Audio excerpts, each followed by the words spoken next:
नमस्कार दोस्तों, कैसे हैं आप सभी लोग। उम्मीद करता हूं कि आप सब लोग बहुत अच्छे होंगे और लगातार अपनी पढ़ाई को कर रहे होंगे। आप सभी लोगों का एक बार फिर से बहुत बहुत स्वागत है हमारे इस एनसीईआरटी ज्योग्राफी के कोर्स में। एक थीम चुनेंगे और उस थीम से जितने भी अध्याय जुड़े हुए हैं, जितने भी चैप्टर जुड़े हुए हैं, उन सभी अध्यायों को खत्म करते हुए हम आगे बढ़ रहे होंगे। तो आज हमें हमारे अगले थीम की शुरुआत करनी है, इकाई 2 की शुरुआत करनी है और सबसे बेसिक टॉपिक से हमें अपनी एनसीईआरटी को पढ़ना शुरू करना है। देखिए, एक बात तो हम सभी जानते हैं दोस्तों कि भूगोल का अर्थ क्या है। भूगोल का बड़ा सामान्य सा अर्थ है कि पृथ्वी का अध्ययन करना, अर्थ को स्टडी करना। ये बात तो क्लियर है। अगर हम हिंदी की परिभाषा की बात करें तो हिंदी में लिखा होता है भूगोल, अर्थात पृथ्वी गोल है। लेकिन हम जानते हैं कि रियलिटी में ऐसा नहीं है। वास्तव में दोस्तों, जो पृथ्वी है, हम सोचते हैं कुछ इस तरह से है, लेकिन पृथ्वी का आकार कुछ इस तरह से है। और पृथ्वी का अपना एक विशिष्ट आकार है, अर्थ का अपना एक स्पेसिफिक शेप है, जिसे जियोइड शेप कहा जाता है, जिसे जियोइड आकार कहा जाता है। ठीक है, तो दोस्तों, हम सबसे पहले टॉपिक से शुरू करेंगे जहां हमें origin of universe and earth के बारे में पढ़ना है, क्योंकि ये मूल अवधारणा है ना। किसी भी विषय को अगर आप पढ़ना चाहते हैं तो उस विषय की शुरुआत कैसे हुई, या जिसके बारे में वो विषय है उसके एवोल्यूशन के बारे में पढ़ना चाहिए, उसके उद्भव के बारे में पढ़ना बहुत ज़रूरी है। तो यहाँ पर हम इसी प्रक्रिया को फॉलो करेंगे और पहली अध्याय या पहली इकाई को पढ़ना शुरू करेंगे। अब देखिए दोस्तों, हमेशा जब भी हम ये टॉपिक पढ़ेंगे ना, जैसे हमने एक थीम चुना है origin of universe and the earth, तो यहाँ हम उसके आयाम पढ़ेंगे। और आयाम का अर्थ यह है कि इस जो थीम है, ये जो हमारी यूनिट है, इसमें हम कौन कौन से अध्याय शामिल करने वाले हैं, इसमें हम कौन कौन से चैप्टर शामिल करने वाले हैं। तो सबसे पहले कक्षा 11 में एक किताब है फिजिकल ज्योग्राफी। ठीक है, फंडामेंटल्स ऑफ फिजिकल ज्योग्राफी, भौतिक भूगोल के मूल सिद्धांत। तो कक्षा 11 की एनसीईआरटी का पहला अध्याय है भूगोल एक विषय के रूप में, ज्योग्राफी एज अ डिसिप्लिन। हम पहले यही टॉपिक पढ़ेंगे और आज की हमारी क्लास का यही सेंट्रल टॉपिक रहेगा। अब यहाँ से शुरुआत करने का उद्देश्य भी आप समझ रहे हैं कि अगर हम किसी विषय को पढ़ने जा रहे हैं तो कम से कम ये तो पता रहे कि भूगोल क्या है, भूगोल की शुरुआत कैसे हुई, भूगोल को कितनी शाखाओं में बांटा गया है। ये सबसे मौलिक जानकारी है किसी भी विषय के रूप में जो हमें पता होनी चाहिए। टॉपिक को शुरू करते हैं और हमारा पहला अध्याय इस इकाई के तहत जो है वो है भूगोल एक विषय के रूप में, ज्योग्राफी एज अ डिसिप्लिन। जैसा मैंने आपको एक्सप्लेन किया कि जब आप भूगोल में फिजिकल ज्योग्राफी पढ़ेंगे तो उसका पहला अध्याय, क्लास 11 का पहला अध्याय यही है, ज्योग्राफी एज अ डिसिप्लिन। ठीक है, अब इस अध्याय में हमें क्या क्या पढ़ना है वो भी जानना जरूरी है। बहुत इंपॉर्टेंट है कि सर हम पढ़ने क्या वाले, एक आउटलाइन तो बन जाए। पढ़ने का ना एक क्रमबद्ध तरीका होना चाहिए। और एक बात मैं आप लोगों को और बताऊं, अभी से ये हैबिट लेकर के आओ, चीजों को सिस्टमैटिक रखने का, चीजों को अरेंज करने का। बहुत मदद करता है जब आप आंसर राइटिंग लिखते हो।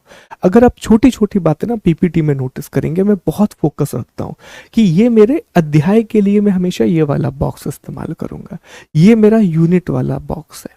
क्लियर, एक बहुत सिस्टमैटिक प्रेजेंटेशन होना चाहिए और यही चीज आपके नोट्स में भी दिखना चाहिए।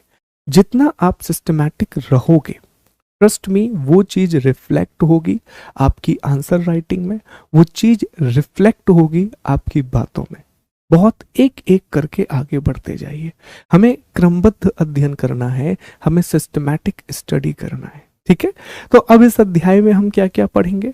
तो सबसे पहले हम भूगोल का परिचय पढ़ रहे होंगे दोस्तों, an introduction of geography. Sir इसमें क्या पढ़ना है, इसमें हमें जानना है कि भूगोल की परिभाषाएं क्या क्या हैं, ये जो शब्द है ज्योग्राफी, ये कहाँ से निकल के आया, इसका अर्थ क्या होता है। फिर हम आगे बढ़ेंगे, हम भूगोल अध्ययन के उपागमों का अध्ययन करेंगे, approaches to study the geography, हम इनको डिस्कस करेंगे।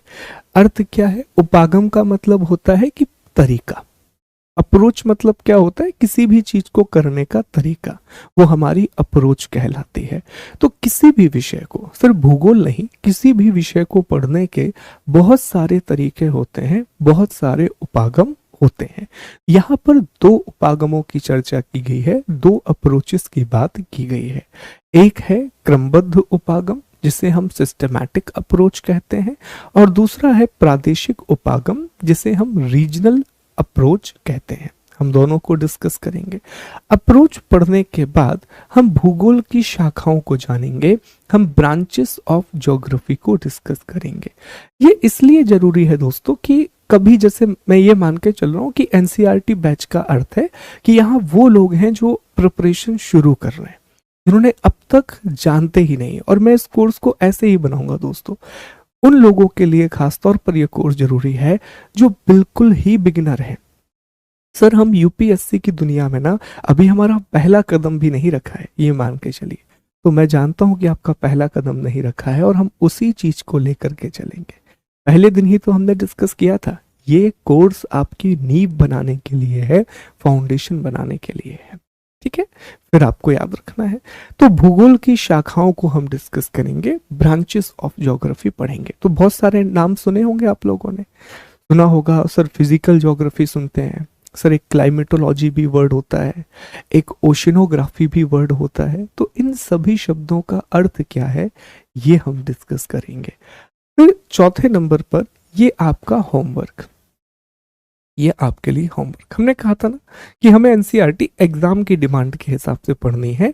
ये आपके लिए रहेगा रीडिंग फॉर मेंस एग्जामिनेशन। पर इसका मतलब क्या है?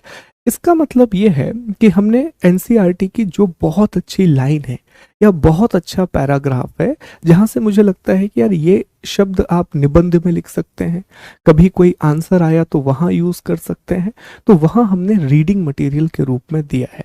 एनसीईआरटी के उस भाग को काट करके उसको अंडरलाइन करके आपको दिया है, दोनों भाषाओं में है, हिंदी और इंग्लिश। ये आपको कम से कम 6 बार पढ़ना है, एटलीस्ट आपको 6 बार पढ़ना है, ताकि आप उसके तत्व को समझ सकें, ताकि आप ये समझ सकें कि ये लाइन वास्तव में आपसे क्या कहना चाहती है। आपको याद है हमने पहली क्लास में एक बहुत अच्छा स्टेटमेंट डिस्कस किया था। जब आप पहली बार एनसीईआरटी पढ़ते हैं तो आपको कुछ समझ नहीं आता, लगता है कि यार ये मोटी मोटी सी किताबें क्या ही हमारे काम आएंगी।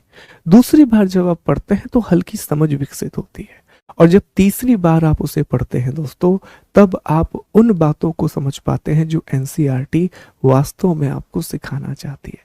क्या होगा?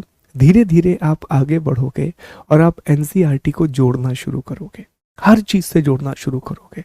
आप धीरे धीरे इसे इतिहास से जोड़ना शुरू करोगे, धीरे धीरे आप इसे पर्यावरण से जोड़ना शुरू करोगे, और आपको लगेगा कि यार एक जो लाइन यहाँ पर लिखी हुई है ना, ये तो मैं 8 जगह यूज कर सकता हूँ।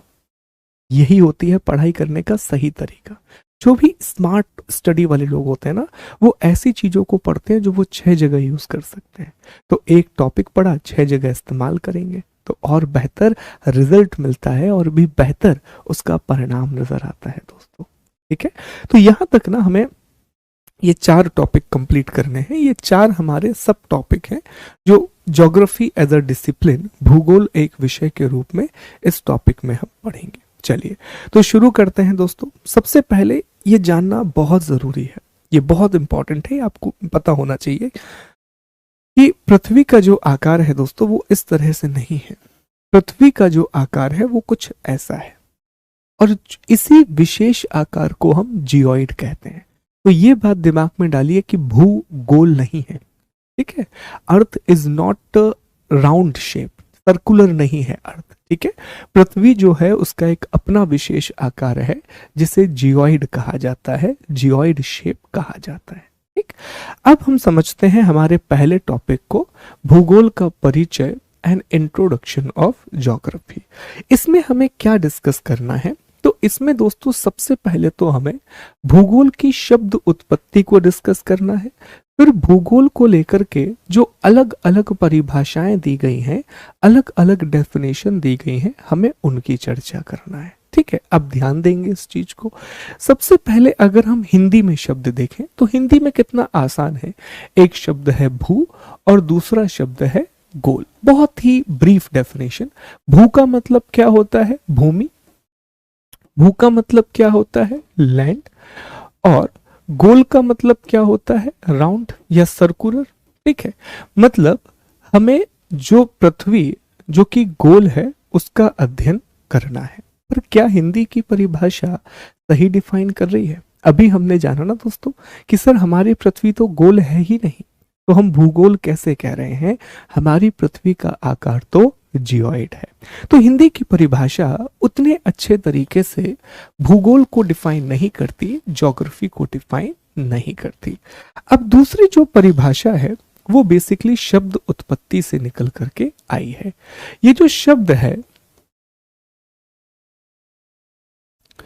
जियोग्राफी, ये बेसिकली ग्रीक भाषा के दो शब्दों से मिलकर के बना है। ग्रीक भाषा के दो शब्दों से मिलकर के बना है। एक शब्द है जियो और दूसरा शब्द है ग्राफोस। दूसरा शब्द है ग्राफोस। दोस्तों जियो का अर्थ होता है पृथ्वी और ग्राफोस का अर्थ होता है वर्णन। ग्राफोस का अर्थ होता है वर्णन। तो हमें यह समझ में आया कि अगर हम इन दोनों को जोड़ें तो हमें इसकी परिभाषा क्या मिलेगी? हमें इसकी परिभाषा मिलेगी पृथ्वी का वर्णन। हमें इसकी परिभाषा मिलेगी sir description of earth. Right, clear है यहां तक बात? ठीक है, हमें परिभाषा क्या मिलेगी? डिस्क्रिप्शन ऑफ अर्थ, पृथ्वी का वर्णन। तो ये पहला पॉइंट हमें ये समझ में आया इस टॉपिक से कि सर जो ज्योग्राफी शब्द है वो ग्रीक भाषा के दो शब्दों से मिलकर के बना हुआ है। एक शब्द है जियो, जियो का अर्थ होता है पृथ्वी, अर्थ, और दूसरा शब्द है ग्राफोस। ग्राफोस का मतलब होता है वर्णन या डिस्क्रिप्शन। इस हिसाब से हम दोनों को जोड़ें तो शब्द बनता है पृथ्वी का वर्णन, डिस्क्रिप्शन ऑफ द अर्थ। अब ये समझना बड़ा जरूरी है कि सर पृथ्वी के वर्णन का अर्थ क्या है? सर डिस्क्रिप्शन ऑफ अर्थ का मतलब क्या? जानना जरूरी है कि आखिर पृथ्वी क्या है सर, ये समझते हैं, ध्यान देंगे। तो देखिए अभी मैंने इस प्रकार से अपनी पृथ्वी को बना लिया है। ये हमारी अर्थ है, हमारा सुंदर सा ग्रह जिसे हम इंसानों ने बिल्कुल खराब बनाने का पूरा ठेका लेके रखा है। ठीक है, तो दोस्तों ये हमारी अर्थ है। अब जब आप पृथ्वी का अध्ययन करेंगे तो क्या हम पृथ्वी को तीन भागों में बांट सकते हैं? क्या हम अर्थ को तीन पार्ट में डिवाइड कर सकते हैं? कौन कौन से हिस्से? समझिए जरा। देखिए सबसे पहले जो पृथ्वी का ये वाला हिस्सा है जो मैं इस तरह से मार्क कर रहा हूं, क्या इसे हम कह सकते हैं कि ये पृथ्वी का आंतरिक भाग है? This is the interior of the अर्थ, जो भी हमारी पृथ्वी के अंदर है। दूसरा दोस्तों, ये जो भाग है जहां हम रहते हैं, तो क्या हम ये कह सकते हैं कि ये पृथ्वी का सतह है? This is the surface of earth, है ना। और तीसरी बात आपको पता होगा कि ये जो पूरा इलाका है, पृथ्वी के चारों ओर ना दोस्तों बहुत सारी गैसें पाई जाती हैं और इन्हीं गैसों के द्वारा हम पृथ्वी में सांस ले पाते हैं। तो क्या हम ये कह सकते हैं कि पृथ्वी का एक बाह्य आवरण भी है, अर्थ का एक सराउंडिंग भी है, अर्थ की एक सराउंडिंग भी है। तो हमें यह समझ में आया कि अर्थ को हम तीन तरीके से बांट सकते हैं। एक हमारी पृथ्वी का आंतरिक हिस्सा, जैसे मान लीजिए कि एक इंसान, ये हमने एक सरफेस बनाया, यहां पर एक इंसान खड़ा हुआ है, एक इंसान को हमने खड़ा कर दिया। ठीक है, एक इंसान खड़ा हुआ है। अब इसके पर्सपेक्टिव में हमें पृथ्वी को पढ़ना है। तो जब ये इंसान पढ़ेगा तो कहेगा वो खड़ा कहाँ हुआ है? तो कहेगा कि सर मैं तो सतह पर खड़ा हुआ हूं, मैं तो सरफेस पर खड़ा हुआ हूं। कहेगा यार पृथ्वी के नीचे भी तो कुछ होगा, तो वो कहेगा कि यार पृथ्वी के अंदर क्या है, मतलब कि आंतरिक पृथ्वी, इंटरनल अर्थ। और वो सांस कहाँ ले रहा है? तो कह रहा है यार मुझे ऑक्सीजन तो यहां से मिल रही है, सारी गैसेस तो यहां से आ रही हैं, ब्रह्मांड ना, मुझे तारे दिखाई दे रहे हैं यहाँ पे, यहाँ पे मुझे बहुत बड़ा सा सूरज दिखाई दे रहा है, मतलब एक हो गया उसका बाहरी आवरण, एक क्या हो गया उसका बाहरी आवरण, जिसे हम उसकी सराउंडिंग भी कह सकते हैं। तो अगर हमें पृथ्वी को पढ़ना है तो पहले हम उसे 3 भागों में बांट करके पढ़ेंगे। अब एक एक करके यहां से समझते हैं कि विषय कैसे आगे बढ़ता है। देखिए, जब भी आप बाह्य आवरण का अध्ययन करेंगे, जब भी कोई व्यक्ति पृथ्वी की सराउंडिंग्स को पढ़ेगा, तो उसे 2 चीजें मिलेंगी। पहली चीज जो उसे मिलेगी, जैसे ही आप बाहर निकलते हो ना, अपनी छत पर जाइए या बाहर जाइए, तो सबसे पहले आपको क्या दिखाई देता है? आपको दिखाई देता है एक बहुत बड़ा सा आसमान जो नीले रंग का दिखाई देता है। आपको दिखाई देता है चांद, आपको दिखाई देता है तारे, आपको दिखाई देता है सूर्य, ये सारी चीजें। तो दोस्तों, इन सभी चीजों को हम ब्रह्मांड कहते हैं, इन सभी चीजों को हम यूनिवर्स कहते हैं। और जब भी हम ब्रह्मांड का अध्ययन करते हैं तो इसे हम कॉस्मोलॉजी कहते हैं, इसे हम ब्रह्मांड का अध्ययन या कॉस्मोलॉजी के नाम से जानते हैं। तो क्या पृथ्वी के अध्ययन में ब्रह्मांड का अध्ययन शामिल होगा या नहीं होगा? बिल्कुल होगा। कैसे होगा? आपने बताया कि सर हमें पृथ्वी का अध्ययन करना है। जैसे ही एक इंसान बाहर खड़ा हुआ, उसे आसमान में तारे दिखाई दिए, उसे आसमान में सूरज दिखाई दिया। यही कारण है कि इसमें ब्रह्मांड का अध्ययन भी शामिल होगा, इसमें यूनिवर्स की स्टडी भी इंक्लूड होगी। बहुत अच्छी बात है सर। दूसरी बात, जैसे ही उसने बाहर देखा, उसने देखा कि यार वो सांस ले पा रहा है, हवा आकर के चल रही है। हम बाहर गए, हमने देखा यार बहुत तेज हवा आकर के चल रही है। जैसे आज की क्लास हमारी डिले हो गई, कल यहाँ पर हवा चली, अगेन हमारा इंटरनेट वायर टूट गया, सुबह सुबह फिर वो आए ठीक करके गए। ठीक है, तो हवा बहुत तेज चली, बहुत ही तेज तूफान आया, फिर देखा कि सर बारिश भी हो रही है, सर कभी ओले भी गिर जा रहे हैं। ये सारी चीजें कहाँ हो रही हैं? सर ये मौसमी चीजें हैं। तो ये जितनी भी मौसमी घटनाएं हैं ना दोस्तों, जितने भी ये मौसम से संबंधित घटनाएं हैं, इन सभी का अध्ययन हम वायुमंडल, इसको हम वायुमंडल कहते हैं। और वायुमंडल के अध्ययन को, एटमॉस्फेयर के अध्ययन को ही हम क्लाइमेटोलॉजी कहते हैं। क्लाइमेटोलॉजी कहते हैं, हिंदी में हम इसे जलवायु विज्ञान कहते हैं। समझ रहे हैं कितना ब्यूटीफुल डिस्क्रिप्शन है अर्थ का? कि ये जो शब्द हमने यहां से चुना कि सर जियोग्राफी का मतलब होता है पृथ्वी का वर्णन, डिस्क्रिप्शन ऑफ द अर्थ। अब हम एक एक करके समझ रहे हैं। तो सराउंडिंग में जो बाहरी आवरण है, उसमें 2 चीजों का अध्ययन हमें करना होता है, ब्रह्मांड अर्थात कॉस्मोलॉजी पढ़ना होता है, और वायुमंडल अर्थात जलवायु विज्ञान क्लाइमेटोलॉजी। तो अब आपसे कोई पूछे कि बताओ साहब, पहली बार आप पढ़ रहे हैं यूपीएससी की तैयारी, अब आपसे कोई पूछे कि कॉस्मोलॉजी क्या है, तो आप बता पाएंगे? स्टडी ऑफ कॉस्मोस को हम कॉस्मोलॉजी कहते हैं। फिर आपसे कोई पूछे कि बताओ साहब क्लाइमेटोलॉजी क्या है, जलवायु विज्ञान क्या है, तो आप बताएंगे वायुमंडल के अध्ययन को ही हम क्लाइमेटोलॉजी कहते हैं। अब इसकी परिभाषा का हम विस्तार देंगे। फिलहाल एक लाइन में हमें यह समझ में आया कि वायुमंडल में जितनी भी गतिविधियां होती हैं, एटमॉस्फेयर में जितने भी फिनोमेना होते हैं, उनकी स्टडी को, उनके अध्ययन को हम वायुमंडल कहते हैं, एटमॉस्फेयर क्लाइमेटोलॉजी कहते हैं, जलवायु विज्ञान कहते हैं। हो गया? ठीक है सर, हमने बाहरी आवरण का अध्ययन कर लिया। हम बाहर खड़े हुए थे, हमें ऊपर आसमान दिख गया, सर हमें वायु दिख गई। अब सर जैसे ही मैं आगे चल रहा हूँ ना, सतह पर चलते तो हम सतह पर है, चलते तो हम सरफेस पर है, इसे क्रस्ट कहा जाता है, भूपर्पटी कहा जाता है। तो जैसे जैसे सर मैं चल रहा हूँ, तो सर मुझे ना कहीं पर पहाड़ दिख रहा है, सर कहीं कहीं ना मुझे नदियां दिख रही हैं, सर कहीं पर मैं जा रहा हूँ तो बहुत मैदान दिख रहे हैं, हम मैच खेल रहे हैं मैदान में सर, है ना, ये सारी चीजें। तो जब आप सतह पर होते हैं दोस्तों, जब हम सरफेस पर होते हैं, तो सरफेस पर हमें जो कुछ भी दिखाई देता है वो बेसिकली स्थल मंडल है। वो क्या है? स्थल मंडल है, वो लिथोस्फीयर है। और इसमें ना सब कुछ आता है, इसमें पर्वत आते हैं, पठार आते हैं, मैदान आते हैं, ये सारी चीजें लिथोस्फीयर के अंतर्गत आती हैं। बड़े बड़े माउंटेन, बहुत बड़े बड़े प्लेटूस के अलावा इसमें आप देखेंगे कि माउंटेन हो गए, प्लेटू हो गए, प्लेन्स हो गए, ये सारी चीजें ना स्थल मंडल में आती हैं। और जब हम स्थल मंडल का अध्ययन करते हैं, जब हम लिथोस्फीयर को पढ़ते हैं, और स्थल मंडल में भी ना दोस्तों ये जो अलग अलग चीजें हैं ना, इनको एक नाम दिया गया है। पर्वत, पठार, मैदान, द्वीप, इन सबको एक नाम दिया गया है, और वो नाम इनको दिया गया है भू आकृति। क्या नाम दिया गया है दोस्तों? एक नाम दिया गया है भू आकृति। इंग्लिश में इसे टोपोग्राफी कहा जाता है। ठीक है, टोपोग्राफी कहा जाता है। तो जब आप स्थल मंडल में हैं, जब हम लिथोस्फीयर में हैं, तो हमें बहुत सारी भू आकृतियां दिख रही हैं। अब शब्द क्लियर होगा। बहुत सारी भू आकृतियां दिख रही हैं, बहुत सारी टोपोग्राफी दिख रही हैं, और इन्हीं भू आकृतियों के अध्ययन को, स्टडी ऑफ टोपोग्राफी को एक नाम दिया जाता है दोस्तों।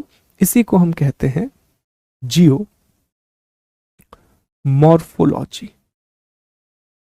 जियोमॉर्फोलॉजी हिंदी में से कहा जाता है भू आकृति विज्ञान। क्या कहा जाता है? भू आकृति विज्ञान। तो दो शब्द क्लियर हो गए, बहुत आसान है। इस परिभाषा को केंद्र में रखिए और एक एक करके शब्दों को पढ़ते जाइए। भूगोल की इससे अच्छी डेफिनेशन या इससे अच्छी अंडरस्टैंडिंग क्लियर ही नहीं होगी। आपको सब समझ आ जाएगा कि वास्तव में हमें भूगोल में क्या पढ़ना है। तो जब हम सतह पर रहेंगे तो हम किसका अध्ययन करेंगे? भू आकृति विज्ञान का अध्ययन करेंगे, जियोमॉर्फोलॉजी का अध्ययन करेंगे। अब तीसरा प्रश्न कोई आपसे पूछे कि बताइए भू आकृति विज्ञान क्या है, बताइए जियोमॉर्फोलॉजी क्या है, तो एक लाइन में आप जवाब दे रहे होंगे कि जब हम भू आकृतियों का अध्ययन करते हैं, जब हम टोपोग्राफी की स्टडी करते हैं, तो उसे ही हम भू आकृति विज्ञान या जियोमॉर्फोलॉजी कहते हैं। आसान है, तीन शब्द क्लियर हो गए। कॉस्मोलॉजी भी क्लियर, क्लाइमेटोलॉजी भी क्लियर, और जियोमॉर्फोलॉजी भी क्लियर। अब सतह के बाद हम आगे बढ़ेंगे। अब हमें पृथ्वी की सतह पर एक चीज और मिलेगी, ये तो स्थल मंडल हो गया। दूसरी चीज जो सतह पर हमें मिलेगी, यहां पर क्या हमें सिर्फ स्थलीय भाग मिलेगा? आप जब और आगे जाएंगे तो क्या आपको समुद्र नहीं मिलेगा, महासागर नहीं मिलेंगे? बिल्कुल मिलेंगे।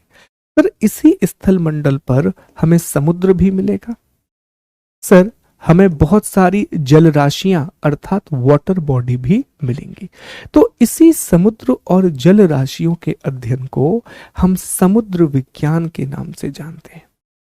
हम समुद्र विज्ञान के नाम से जानते हैं, हम ओशियन ग्राफी के नाम से जानते हैं। ठीक है, तो जब हम सतह पर हैं, जब हम सरफेस पर हैं, तो जिस भूगोल का अध्ययन हमें करना है उसमें दो भूगोल आती है। एक तो हम पढ़ेंगे कि स्थलीय भागों पर क्या क्या है, जो हमारा पूरा लिथोस्फीयर है इस पर क्या क्या है। फिर हम ये समझेंगे कि जलीय राशियां कौन कौन सी हैं, महासागर कितने हैं, महासागरों में क्या क्या पाया जाता है।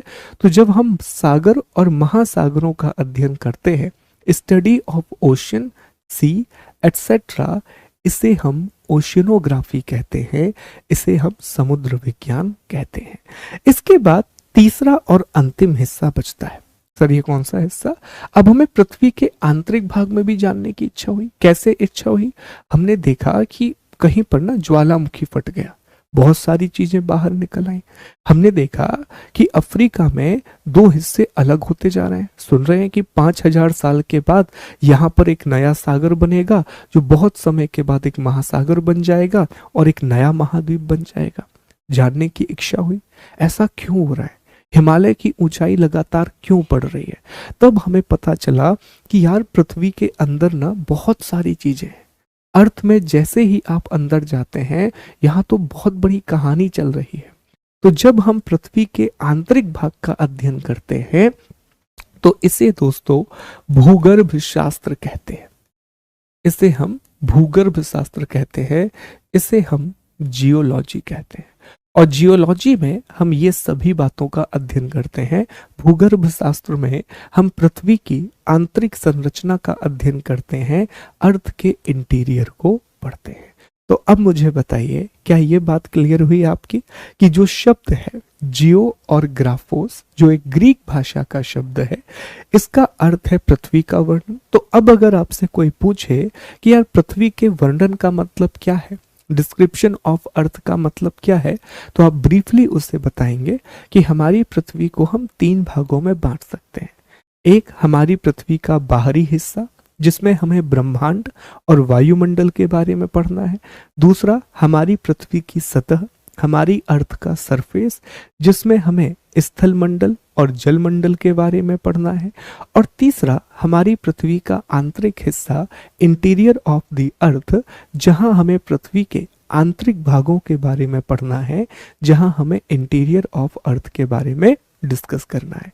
एक एक वर्ड आपको बता पाओगे। आप बता पाओगे कॉस्मोलॉजी, ब्रह्मांड का अध्ययन; क्लाइमेटोलॉजी, जलवायु का अध्ययन; जियोमॉर्फोलॉजी, भू आकृतियों का अध्ययन; स्टडी ऑफ टोपोग्राफी, ओशियनोग्राफी, जलमंडल का अध्ययन; स्टडी ऑफ वाटर, ठीक है, और वाटर बॉडीज। और फिर आखिरी में आप बता पाएंगे जियोलॉजी, अर्थात study of the interior of the earth, पृथ्वी के आंतरिक भागों का अध्ययन। अब अभी तक ना हमने आपको एक फैक्ट नहीं बताया।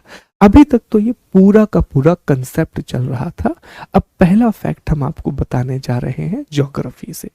जो ये शब्द है ना, जियो और ग्राफोस, ये शब्द बेसिकली एक महान ग्रीक फिलोसोफर हुए, एक ग्रीक दार्शनिक हुए, उन्होंने ये शब्द दिया था, जिनका नाम है एरेटोस्थनीज। मैं आपको बताता हूं उनका नाम, जिनका नाम क्या है दोस्तों, एरेटोस्थनीज। तो ये अक्सर पूछ लिया जाता है कि बताइए भूगोल शब्द किसके द्वारा दिया गया, who coined the word geography.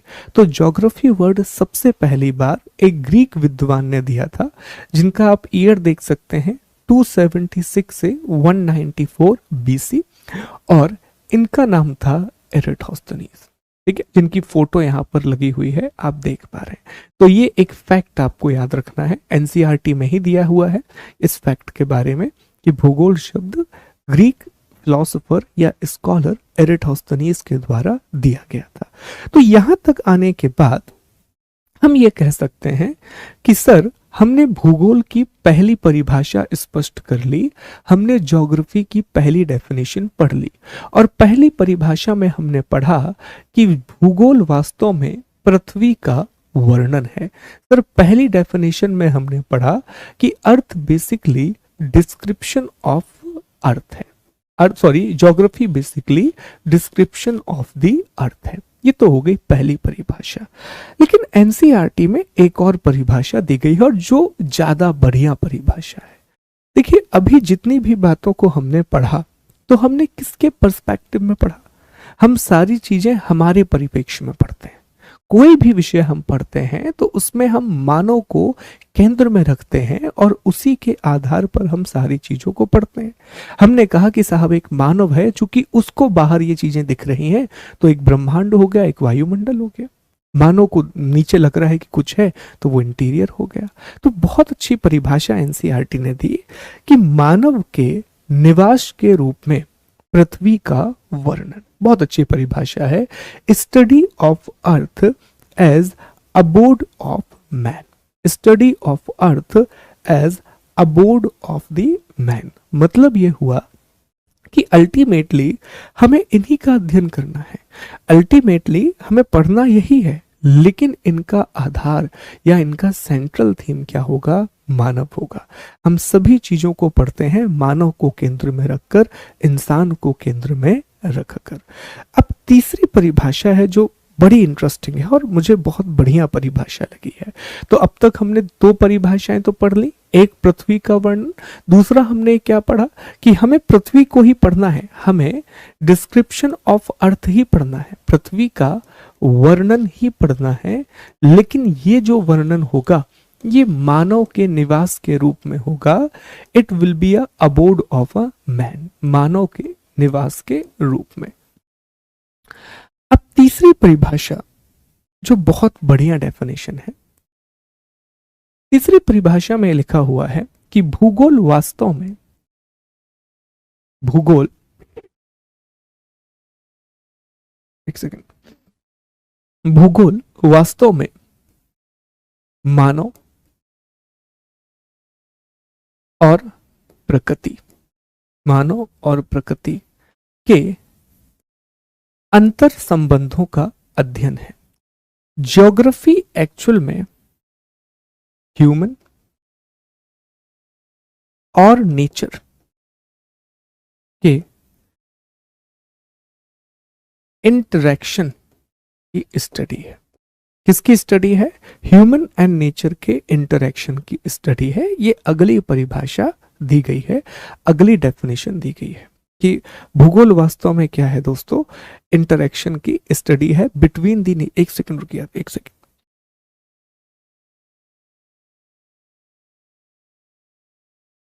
ठीक है, सॉरी। तो हम ये समझ रहे थे कि सर जो भूगोल है वो मानव और प्रकृति के अंतर संबंधों का अध्ययन है। Geography is the study of interaction between human and the nature. तो सवाल पैदा होता है कि सर इसका अर्थ क्या है, इसका मतलब क्या है कि there is a interaction between man and a human. तो एक बात आप समझिए दोस्तों कि अगर मैं यहां पर नेचर बना लूं और यहां पर मैं ह्यूमन बना लूं। अच्छा, पहली बात आप ये तो समझते हैं ना कि हम इसी प्रकृति का हिस्सा हैं। We are still not above the nature, है ना? हम इसी प्रकृति का हिस्सा हैं, इसी नेचर में हम सभी रहते हैं। पर अगर मैं यहाँ पर दो अलग अलग यूनिट बनाऊं, एक तरफ नेचर और एक तरफ ह्यूमन, तो नेचर से ह्यूमन को ऑलमोस्ट सब कुछ मिलता है। हर चीज नेचर से ही मिलती है, जितनी भी चीजें हैं। बदले में इंसान क्या करता है? इंसान ने नेचर को अपने हिसाब से मॉडिफाई किया है। इंसान मॉडिफायर का काम करता है। पहले एडॉप्टिव था, अब वो मॉडिफिकेशन का काम करने लगा है। मतलब क्या हुआ, इसको जरा विस्तार से समझने की कोशिश करते हैं। देखिए दोस्तों, जब इंसान ना प्रिमिटिव था, जब इंसान आदिम काल में रहता था, तो आदि मानव अर्थात प्रिमिटिव ह्यूमन पूरी तरीके से प्रकृति पर निर्भर था, पूरी तरीके से नेचर पर डिपेंड करता था और नेचर ही यहाँ पर डोमिनेंट था। बेसिक बात ये हुई कि आदि मानव को अगर अपनी आवश्यकता की कोई भी चीज चाहिए, चाहे उसे खाना चाहिए, चाहे उसे रहने के लिए जगह चाहिए, इवन कपड़े चाहिए, वो सारी चीजें उसे नेचर से ही मिल रही थी। और इंसान में इतनी क्षमता नहीं थी कि वो नेचर को परिवर्तित कर सके, वो किसी भी प्रकार का मॉडिफिकेशन कर सके। अब नेचर के मॉडिफिकेशन का मतलब समझते हैं ना? जैसे मान लीजिए कि यहाँ पर एक नदी जा रही है, अब ये रास्ता नहीं है, तो आपने एक पुल बना दिया, तो आपने क्या कर लिया? मॉडिफिकेशन कर लिया। गर्मी का मौसम है, बहुत गर्मी है, लेकिन गर्मी से बचने के लिए आपने एसी लगा लिया, मॉडिफिकेशन कर लिया। रेगिस्तान, जहां कृषि नहीं हो सकती, जहां एग्रीकल्चर नहीं हो सकता, वहां तकनीक की मदद से आपने कृषि कर ली। क्या कर लिया? मॉडिफिकेशन कर लिया। अडॉप्टेशन का मतलब होता है कि जैसे जैसे नेचर आगे बढ़ा, आप भी उसी के हिसाब से ढलते गए। तो शुरुआत में इंसान अडॉप्ट करता रहा नेचर को। ये प्रिमिटिव ह्यूमन की बात है। फिर इंसान ने एक बहुत ही अमेजिंग चीज बनाई, इसे कहा जाता है तकनीक, इसे कहा जाता है टेक्नोलॉजी। और तकनीक को बनाने के बाद इंसान अब नेचर का मॉडिफायर बन गया है, अब नेचर में परिवर्तन करने वाला बन गया है। और ये परिवर्तन लगातार हो रहे हैं। कैसे परिवर्तन हुए? सबसे पहला परिवर्तन जो हमें देखने मिलता है कि इंसान ने नेचर को अपने हिसाब से ढालना शुरू कर दिया। अगर उसे गर्मी लग रही है तो उसने एसी बना लिया। अगर कहीं पर मिट्टी खराब है तो फर्टिलाइजर का उपयोग करके एग्रीकल्चर करना शुरू कर दिया। कहीं पर बहुत घना जंगल है, उसने जंगल को काट के घर बनाना शुरू कर दिया, उसने रोड बनाना शुरू कर दिया। तो ये क्या है? ह्यूमन और एनवायरनमेंट के बीच में एक इंटरेक्शन है। शुरुआत में जब हुआ तो ये इंटरेक्शन काफी डोमिनेंट था नेचर की तरफ, बीच में दोनों के बीच में एक समानता स्थापित हुई। लेकिन अब जिस माहौल में हम हैं, अब इंसान सिर्फ मॉडिफायर बना हुआ है, वो नेचर को अपने हिसाब से ढालने की कोशिश कर रहा है। एनसीईआरटी में एक बहुत अच्छी पोयम दी गई है जो मोहम्मद इकबाल ने कही थी। मोहम्मद इकबाल ने नेचर और इंसान के रिश्ते को समझाते हुए एक बात कही कि साहब, प्रकृति ने, जो नेचर है, उसने अंधेरा बनाया तो इंसान ने दिया बना लिया। इंसान ने क्या बना लिया? दिया बना लिया। नेचर ने मिट्टी बनाई तो इंसान ने उसका प्याला बना लिया। नेचर ने रेगिस्तान बनाया तो इंसान ने फूलों की क्यारी बना ली। ये बस बहुत प्यारी सी पोयम ये दिखा रही है कि किस तरीके से इंसान मॉडिफायर बन गया नेचर का, किस तरीके से वो परिवर्तन करते जा रहा है।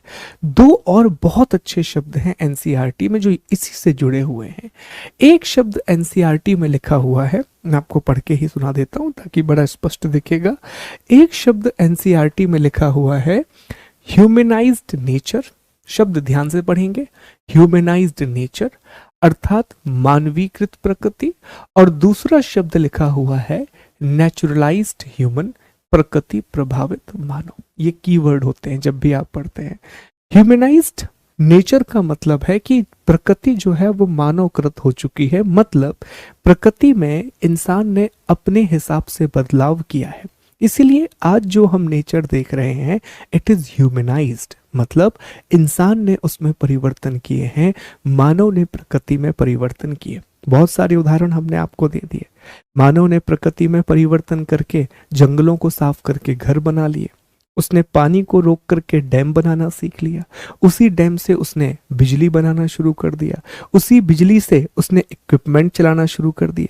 गर्मी है तो एसी लगा लीजिए साहब, इंटरनेट जैसी चीजें शुरू कर दी, ठीक है, उसने स्पेस में जाना शुरू कर दिया, चीजों को बदलना शुरू कर दिया। यहां तक तो फिर भी ठीक था। अब इंसान कृत्रिम वर्षा भी करने लग रहा है, आर्टिफिशियल रेन भी करने लग रहा है। तो अभी जिस प्रकृति में है, बहुत अच्छा वर्ड है ये, यूज कीजिए आप जब भी आंसर लिखें, बात करें कि अभी हम जिस माहौल में रह रहे हैं, तो अभी का जो नेचर है it is completely humanised nature. और दूसरा शब्द नेचुरलाइज्ड ह्यूमन, मतलब प्रकृति का प्रभाव भी मानव पर पड़ता है, अल्टीमेटली ह्यूमन पर नेचर का इफेक्ट भी पड़ता है। तो दोनों के बीच में एक अंतर संबंध है और इसी अंतर संबंध का अध्ययन भूगोल कहलाता है। इसी इंटरेक्शन की स्टडी को ज्योग्राफी कहते हैं। तो दोस्तों, हमने भूगोल की 3 परिभाषाओं को पढ़ा। एक बार मैं ब्रीफ कर देता हूं ताकि सारी चीजें स्पष्ट रहें। पहले हमने पढ़ा कि भूगोल पृथ्वी का वर्णन है, geography is the description of अर्थ। दूसरा हमने पढ़ा कि भूगोल मानव के निवास के रूप में पृथ्वी का वर्णन है, geography is the description of earth, abode of man. तीसरा हमने पढ़ा कि भूगोल प्रकृति और मानव के अंतर संबंधों का अध्ययन है, geography is the study of interaction between nature and human. इसका अर्थ क्या है? तो हमने इसके अर्थ को ऐसे समझा कि मानव का प्रभाव प्रकृति पर क्या पड़ा है, इस बात को समझना, और प्रकृति का प्रभाव मानव पर क्या पड़ा है, इस बात को समझना। इसी को हम अंतर संबंध कहते हैं, इसी को हम इंटरेक्शन कहते हैं। उदाहरण भी हमने आपको एक पोयम क्या दिया कि तुमने मिट्टी बनाई, मैंने प्याला बनाया। You created the soil, I created the cup. You created the night, I created the lamp. तुमने रात बनाई तो मैंने दिया बना लिया। अंतर संबंध। रात नेचुरल है, लेकिन इंसान ने उसमें अडॉप्टेशन और मॉडिफिकेशन के द्वारा दिया बना लिया ताकि वो रात के अंधेरे को खत्म कर सके। ये होता है मानव और प्रकृति के बीच का संबंध। अगर कोई आपसे पूछे कि बताइए ह्यूमन नेचर इंटरेक्शन का मतलब क्या है, तो पहले आप एक लाइन में बताएंगे प्रकृति का मानव पर क्या प्रभाव पड़ा है और मानव ने प्रकृति पर क्या प्रभाव डाला है। What is the effect of nature on human and what is the effect of human on the nature. इसी को हम इंटरेक्शन कहते हैं। फिर आप आगे बढ़ते हुए बताएंगे कि साहब पहले हम प्रिमिटिव एज में रहा करते थे, हम पूरी तरीके से नेचर पर डिपेंड थे। फिर हमने तकनीक का आविष्कार कर लिया, हमने टेक्नोलॉजी को इन्वेंट कर लिया और अब नेचर को अपने हिसाब से हम ढाल सकते हैं। और ढेरों उदाहरण आप दे सकते हैं, बहुत सारे एग्जाम्पल आप दे सकते हैं। यहीं पर एक लाइन में जरूर ये बताएंगे दोस्तों कि अभी जिस दुनिया में हम हैं तो we are living in the humanised nature and naturalised human. बड़ी अच्छी लाइन है, इसका इस्तेमाल जरूर करेंगे किसी डिस्कशन में या आंसर राइटिंग में। कभी इन्वायरमेंट पे ऐसे आ गया, कभी मान लीजिए सस्टेनेबल डेवलपमेंट पे ऐसे आ गया, तो इन लाइनों का उपयोग आप वहां पर कर सकते हैं। ठीक है, तो अब हमें यह पता चल गया कि सर आखिर भूगोल का अर्थ क्या है, सर आखिरकार ज्योग्राफी का मतलब क्या है। ये बात हमारे दिमाग में कम से कम अब क्रिस्टल क्लियर हो चुकी है।